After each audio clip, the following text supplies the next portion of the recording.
Alright guys, I just got my order yesterday for the VCube 6 and 7 that I got from vcubes.com. In case you were wondering, I ordered it on June 24th and I got it yesterday, which was the 7th. So that took roughly 13 days, including the processing and the shipping. The shipping itself took 4 days and was by DHL. For those of you who don't know what VCubes are, they're the new cubes created by the Greek engineer Panagiotis Verdes, and he has basically created the first working models of cubes that have more than 5 layers, which was previously thought to be impossible. So the cubes have not been officially released yet. However, they will be in September of this year in Greece. The cubes I bought were the VCube 6 and 7. I did not purchase a VCube 5. However, I heard mixed opinions about it. The majority of them were good though. They said it was the best of the three and it turned the best. However, a few said it really wasn't worth the price and you might as well just keep an Eastsheen or Rubik's Studio Cube, whatever you have. I will most likely buy the VCube 5 at some point, just to have the collection. But I was really eager to get my hands onto the 6 and 7, which are probably the most anticipated cubes because these are basically the first of their kind. There's no other 6 and 7s out right now, so I'm going to give a review of the cubes. However, I will not be solving it in this video. I will have speed solving videos hopefully later on, depending on how fast I can solve them, since I really have not gotten the chance to solve the 6 and 7 that much, besides on Gabasoft, which is not really as easy as a real cube. So I'm also going to save you the time of taking them out of the package like a lot of other people have been doing, and I'm just going to basically show them to you. They were packaged in a bag, and basically the boxes were just in the bag like that, and they were covered in plastic. So they were kind of a little bit loose, but it's alright. So to start off, I'm going to give you a 360-degree view of the cubes, and then I'm going to demonstrate what they can do, and I'm going to also give a short review of how I think they can work, basically. I've been playing with them since yesterday. I got to solve it a few times, so I'll let you know what I think. Alright, so this is the VCube 6. It weighs 316 grams, or about 0.7 pounds. It is actually 1 gram heavier than the VCube 7 is, most likely because of the internal mechanism that it has. However, it does seem to be a pretty good weight. It doesn't feel too heavy or anything like that in the hand. And as far as the size, it's about the same size as a Rubik's Cube Professor. This is 7 centimeters and this is 6.9. So they're pretty close in size. So if you want a good comparison, you could take a look at a Rubik's Cube Professor. The overall look of the cube is nice. I like the white plastic with the black stickers. It gives it a nice contrast. The color scheme of the rest of the cube is identical to the Rubik's brand. So opposite of the red you have the orange, opposite of the green you have the blue, and opposite of the yellow in this case we have the black instead of the white. As far as the structure of the cube, it seems relatively sturdy. It does have a screw holding everything together on each side. It is a little bit loose, most likely because it has a spring inside that allows these layers to be somewhat flexible. As rotation is concerned, as far as rotation, it does seem to have some sort of snapping mechanism that allows these layers to kind of click into place. Seems to snap like 4 times per 90-degree turn.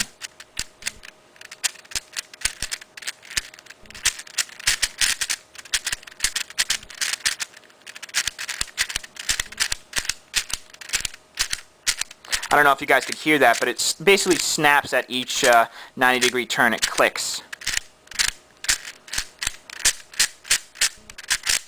One of the unique things I saw about the VCube 6 was its ability for these inside layers to kind of turn independently of the top layer. So I've never seen that in any other cube. Usually if you have a Rubik's Professor and you try to turn the inside layer here, the top layer will come along with it. You're not going to be able to turn that layer by itself with one finger. So I thought that was pretty unique. So the overall turning is not quite, the smoothest that you'll see. However, I feel that it should get better once you solve it a few times. The snapping mechanism is actually not bad. It allows you to kind of align the layers a little bit better before turning them. However, you got to be careful because the center pieces here, the center edge pieces will pop if you're not too careful. But the cube can cut corners pretty nicely.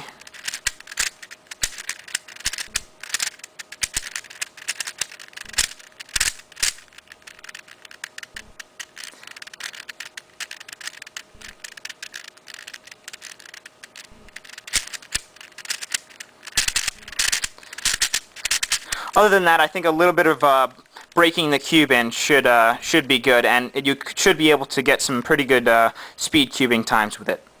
Alright, so this is the V-Cube 7. As I said before, it weighs 1 gram less than the V-Cube 6 does, which makes it a pretty decent weight for its size.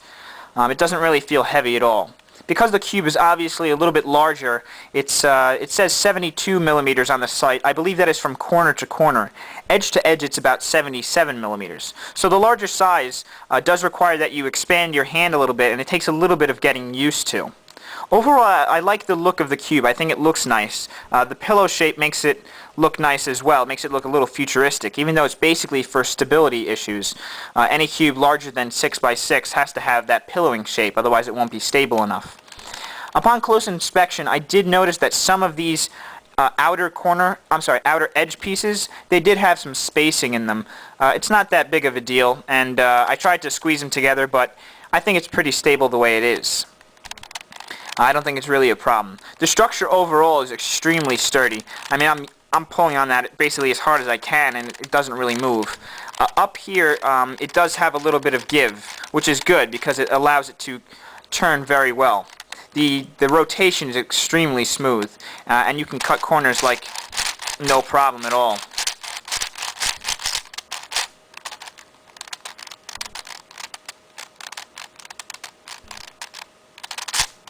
So I mean, it is extremely stable, and it also sounds pretty nice as well.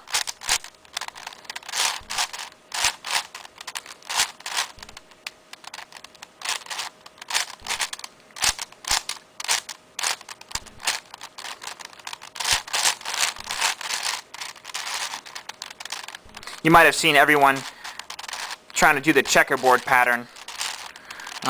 That's basically just to show that each of these layers turns pretty well with one another. I mean, there's no like catching in between any of these layers.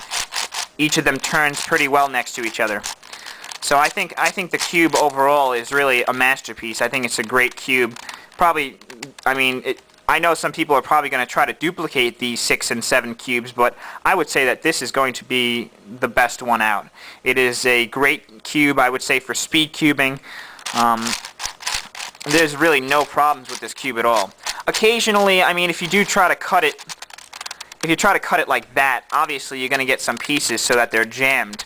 But I haven't had a situation where one of the pieces has popped yet, and I solved it 2 times basically, but it took me a little while.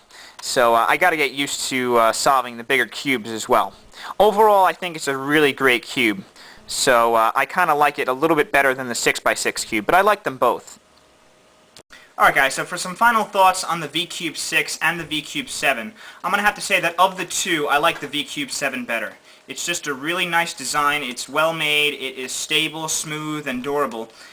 There's really not that much that I could say is wrong with the V-Cube 7. It's pretty close to perfection. As far as the V-Cube 6 is concerned, I'm not going to nitpick on small things like the clicking of the layers. It's really not that big of a deal, and you get used to it. And I'm sure that when you solve it many more times, it'll probably not feel as clicky.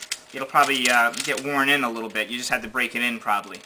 But what kind of is annoying is the fact that the pieces do pop out quite frequently when you're speed solving. You got to be careful in order to prevent that from happening.